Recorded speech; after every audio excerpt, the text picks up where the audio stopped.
It's stated in my motion. There's actually a project worded up since unsigned by a judge. I have lawsuits filed on all of this stuff right now, which I know that they received. Hold on, brother, wait. I'm just asking you to have a seat at the chair with a microphone. Oh, I understand that. I'll do it. Okay. The front and second. That's fine. Just make sure you talk to the microphone. Absolutely. Okay. All right, you can sit down. Okay. So I think this is your motion to dismiss, right? Yes, I have a few in there that I've been repeatedly trying to be dismissed. Which one do you want to start with first? Well, the recent one I filed, the motion to reject the swearing in and all that, based off the fact that, like I said, I was sent a default motion that, I don't know how it even got sent out past it, but it was never signed or anything. I was also defaulted out the fact that there was a citation. I never even presented a court appearance. Okay, hold on. You're giving me too many issues. You're talking about swearing in, you're talking about a default judgment. Just pick one issue, we're gonna deal with them one at a time. So what do you want to deal with first? Well, my main motion. Well, yeah, the default. Okay, so was that on the civil infraction, failed to disclose the CPL? I suppose that's what it was under, yes. Okay, don't suppose, it's your motion, brother. Tell me what it is. Well, it keeps getting set that's the only aside, civil infraction. I have numerous, lots of stuff. Hold on, that's the only civil infraction I see with your name on it. So I'm just confirming that we're talking about that charge. Yeah, sure. Okay.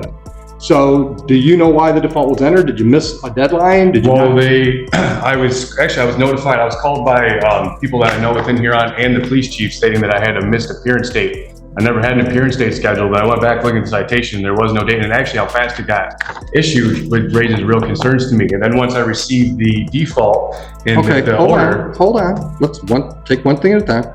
So you said you never got an appearance date. Correct. Do you have a copy of the ticket? Because I've got a copy. Yeah, I said it's in there. It's attached to my motions. Okay. Do you have a copy of the ticket? I do. Okay. Then I'm going to ask you to look at that copy of the ticket, because my copy of your ticket says contact court for appearance date.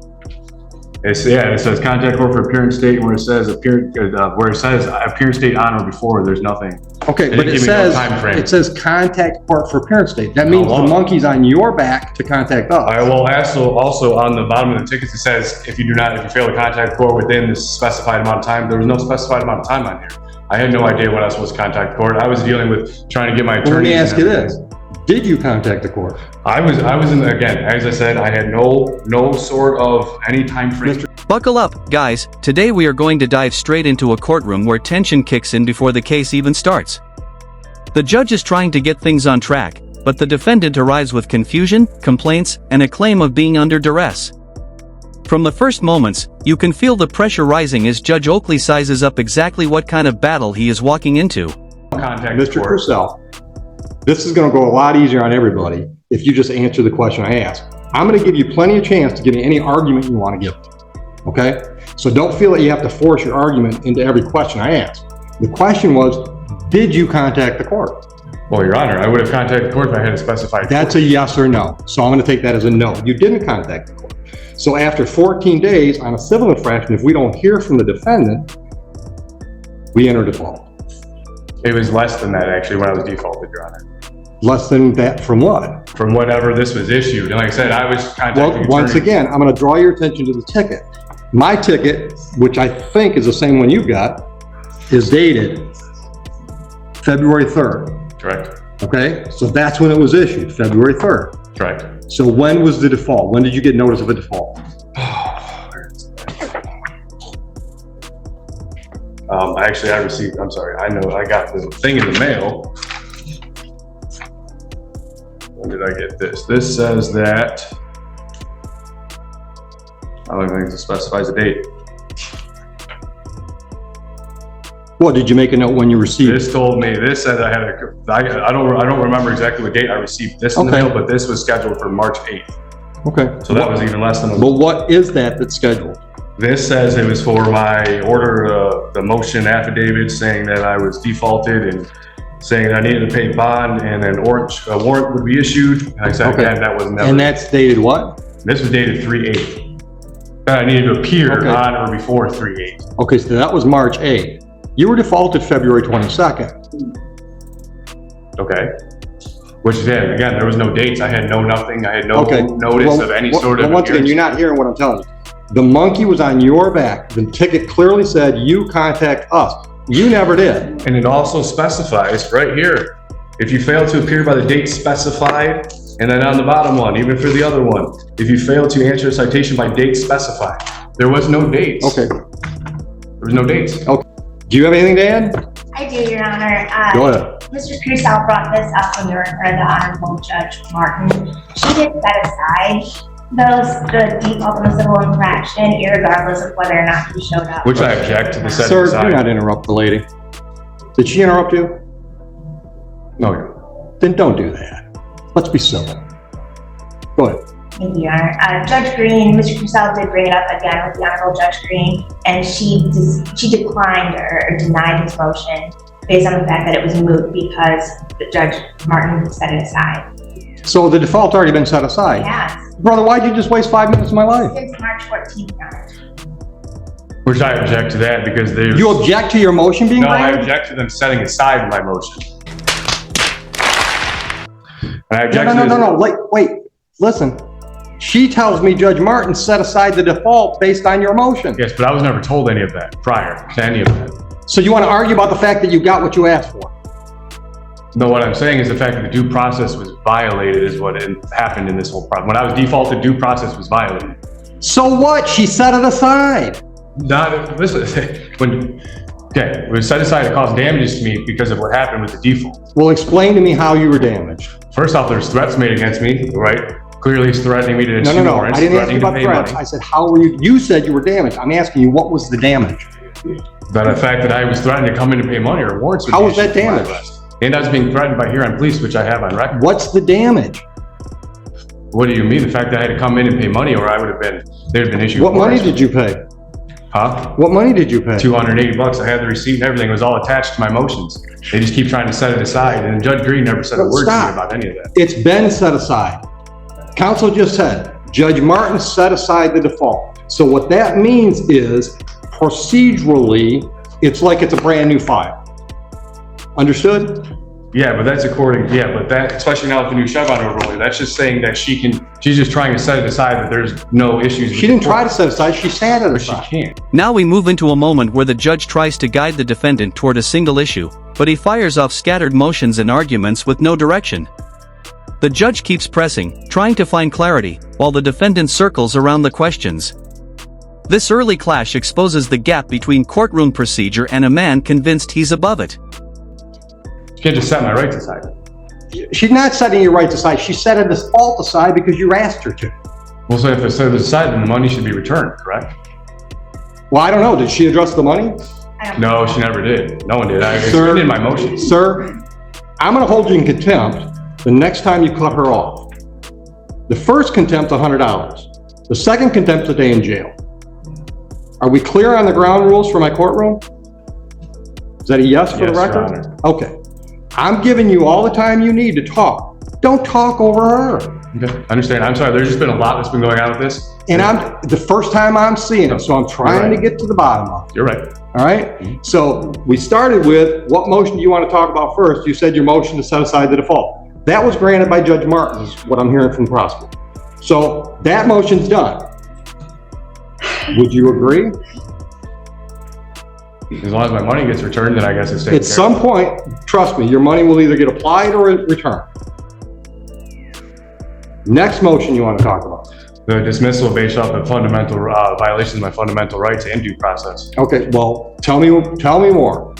Okay. You have, hold on, let me just cut to the chase. You have more than just the fact that you think you have a right to travel. Yes, Your Honor. Actually, That's denied. I'll just cut to the chase. That's denied. I don't buy into that argument. Now, you can appeal that decision to the circuit court. The judge pushes hard for a simple yes or no, and the defendant refuses to commit. Every non-answer corners him further until the judge finally interprets his silence for him. It's a steady unraveling, a moment where the courtroom dynamic shifts and the defendant realizes he's losing control of the narrative. You understand how that works? District court decisions you can appeal. absolutely. Okay, hold on. I've denied that motion. We're not going to talk about that motion because I've denied it based on your argument that you have a right to travel and don't need a license. Is there anything else you want to hang your hat on for dismissal? Well, I do object to the setting aside of my motion, Your Honor. I'm not setting aside your motion. I'm denying your motion. Well, denying. I object to the You denying. can't of my object. You can appeal. motion. Well, I'm just Okay. letting you know, I'm stating for the record that I am objecting to your denial of my appeal. That's fine. Circuit court judges have bills to pay too, right? So you appeal me to the circuit court. Do you have any other argument why these cases should be dismissed? Yes, absolutely. Well, honestly, Your Honor, like I said, I even have lawsuits. They've received my lawsuits to the Huron Township Police Department overall. Hold on. I don't know anything about lawsuit. How would you suing the township work as a reason to dismiss these charges? Because the initial traffic stop and everything was unlawful stop from the get. I was Okay, but that's got nothing to do with your lawsuit. That might be the basis of your lawsuit. So you want to talk about whether or not there was a valid reason for a stop? Absolutely. Then make the argument. Your Honor, so prior to me being pulled over by this officer, I was actually in contact with several law enforcement officers that are friends, and actually two that are currently working within Huron that had confirmed I had every lawful right to be doing what I was doing. The one even pulled up to me and my wife at a gas station in town, and we had, or in Sibley and Middlebelt, right near actually where I got pulled over. And we had discussed it and talked about it, went on about our day, and this was all prior to this incident. I had two other interactions with this officer where I had specifically told him, I've already been confirmed and doing lawful, I'm well within my lawful rights, I have it documented. You need to go talk to the sergeant that I've been talking to and a couple other buddies. Right, I gave him that opportunity. It was shortly after that, and I had that confirmation well prior to me even being pulled over. Okay, so then this officer seen me leaving my house, pulling off my dead-end dirt road, proceeded. Like I said, I even told him, I've already had this day, I've already used this, you need to go talk to the sergeant. Right. Chose not to. Pulled me over, walked up, just started demanding ID and everything from me, and wouldn't identify himself, none of that good stuff. And then now this is where it's all led to. And I informed him, I have body cams, I have my own recording. And like I said, I have a lot. Okay, but you started out by saying you wanted this dismissed because there was not probable cause for the stop. Correct. Okay? And then you went on to tell me how there was obviously a difference in opinion within the department about whether or not what you were doing was legal or not. Well, is that a fair summation?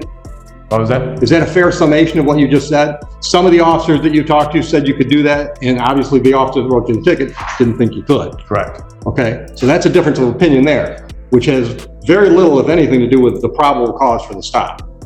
So I'm going to let the prosecutor explain her position on probable cause. That's it. Go ahead. Now the courtroom takes a sharp turn when the prosecutor reveals the default judgment was already set aside, leaving the defendant's entire argument hanging in the air. The judge reacts fast, calling out the wasted time while the defendant claims damages and violated rights. It's a messy, revealing moment where bluster meets hard procedure. Defendant is requesting this court dismiss the case because of the accusation that operating an ORV on the roadway constitutes a blatant violation of his First Amendment rights and an improper attempt to regulate his constitutional rights. In his most recent motion, he does accurately cite Terry v. Ohio as controlling. This was plainly a Terry stop. Well, hold on. His argument is there was no reason for the stop. He does cite Terry v. Ohio in his newest motion. Okay. Because people submit that the investigatory stop exception in Terry v. Ohio controls the validity of the traffic stop. An officer may stop and briefly detain a person on the basis of reasonable suspicion that criminal activity is afoot. Defendant claims that he was stopped without legal justification. Rather, defendant was stopped for operating an ORV on the roadway in violation of MCL 324.81122 as adopted by Huron Township Ordinance. Pursuant to the United States v. Ferguson, so long as the officer has probable cause to believe that a traffic violation has occurred or was occurring, the resulting stop is not unlawful and does not violate the Fourth Amendment. On authority of state law and township ordinance, a person shall not operate an ORV which is not registered upon a public highway, street, or right-of-way. On the date and time of the offense, the defendant operated an ORV which was not registered, specifically an ATV on Middlebelt Road, a public highway in Huron Township.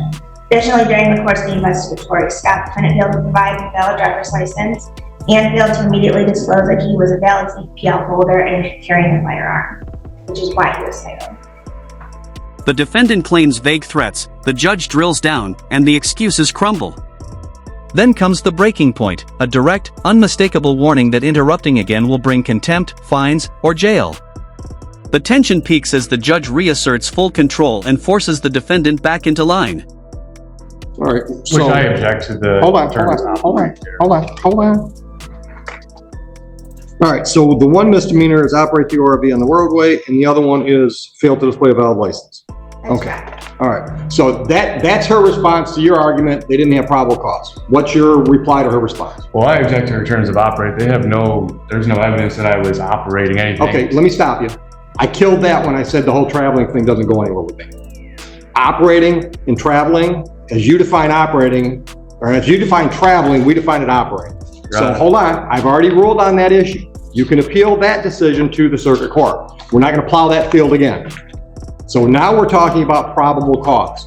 What I just heard was the township has an ordinance that says nobody can operate an ORV on a roadway. Would you agree that's an ordinance in the township?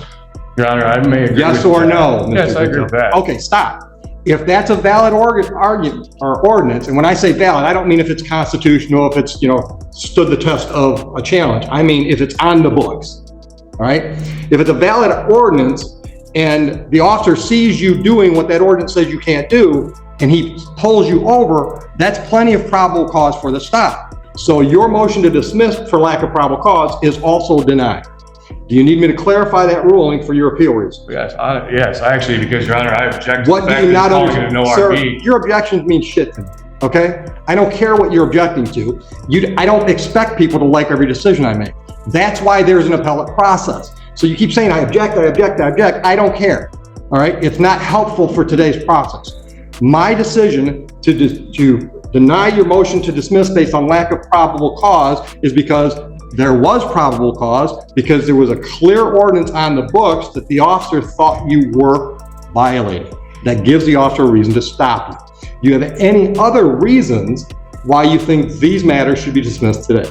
Yes, absolutely. First off, they're trying to label my private property as an ORV. It was not an ORV, and it's not even technically an ORV. If you look up the definition of ORV, it is not an ORV. If you look up the definition of automobile or vehicle or any of that sense, that's what it falls under. It does not fall under an ORV. They're just trying to label it as an ORV is what is happening. Okay. That seems like that would be an issue for trial, for you to testify, maybe me to see some photographs, maybe the officer to testify, and then I'll decide whether or not it meets the definitions of the statutes. Would you agree with me? Because that seems like a triable issue. I suppose, yes. Okay, well, this isn't the trial. Well, I understand I don't that. think it's scheduled for trial. Right, this is just motion. All right. Any other issues that you want to hang your hat on as why it should be dismissed? It being these files. Like I said, from the beginning, it was like the officer had already been notified 2 times prior to this that what I was doing was lawful, that what I was doing was not an ORV, which I had stated to him. But that's witness to that as well. Purcell, with respect, that's all your opinion. Obviously, the officer had a different opinion about all those things. Well, right? The officer chose to retaliate against me is what happened, Your Honor. Which I have the evidence and I have witnesses going on. Or he had a difference of opinion about whether or not you were driving an ORV. Or just didn't understand the laws. That or the could be actual too. wording. Now we hit the classic sovereign citizen argument as the defendant insists on a right to travel. The judge dismisses it instantly, refusing to indulge the fantasy. Every objection falls flat as the judge stands firm, shutting down the motion and steering the case back to real law. It's a clean dismantling of a tired script. Too. But guess who gets to make those decisions? At trial. Well, I would honestly, in the trial, I'd request a jury trial, which is guaranteed. Well, you can't get a jury trial on the civil infraction, but you can certainly get a jury trial on the misdemeanors. Absolutely. Okay. Do you have anything else to be discussed today on motion day? Well, yeah, and as far as the disclosed CPL, like I said, I have, again, stating I have the body cams and I have my own But recording. sir, stop. That's going to be an issue at your formal hearing, whether or not you violated that civil infraction. Once again, I got to have evidence, right? I got to take testimony. I'm going to hear from you. I'm going to hear from the officer that wrote the ticket. And then I'm going to decide at formal hearing whether or not what you did was reasonable or not reasonable. But today's just motion day. Today's not the trial. No testimony is being taken. Oh, I understand that. Okay. Anything else today? Well, I guess that's no, but like I said, again, for the record, I do object to moving forward. I do object to anything moving forward from this point. File your appeal. No, that's fine. I will. File your appeal. I'm going to. That's fine. Okay. All right. Now, the 200, let's get back to the $280. We'll talk about a jury trial date. Are you going to represent yourself at a jury trial? Yes, Your Honor. Good luck. All right. Now, Mr. Purcell, I'm going to strongly suggest that you get an attorney involved in this. And we've got court-appointed attorneys that will be happy to talk to you from this standpoint. I'm not taking you to law school on the jury trial day.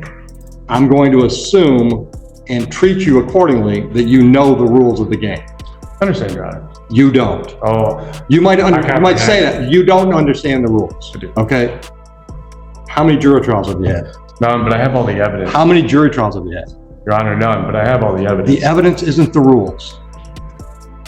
There are a lot of procedural rules that will trip you up if you don't know what you're up against, and you don't. I'm going to suggest to you that even if you want to handle your evidence presentation yourself, you might want to get an attorney involved to help you with the procedural rules, because once again, I'm not going to take you to law school that day. I'm not going to subject the jury to that. It would be a waste of their time. You understand that?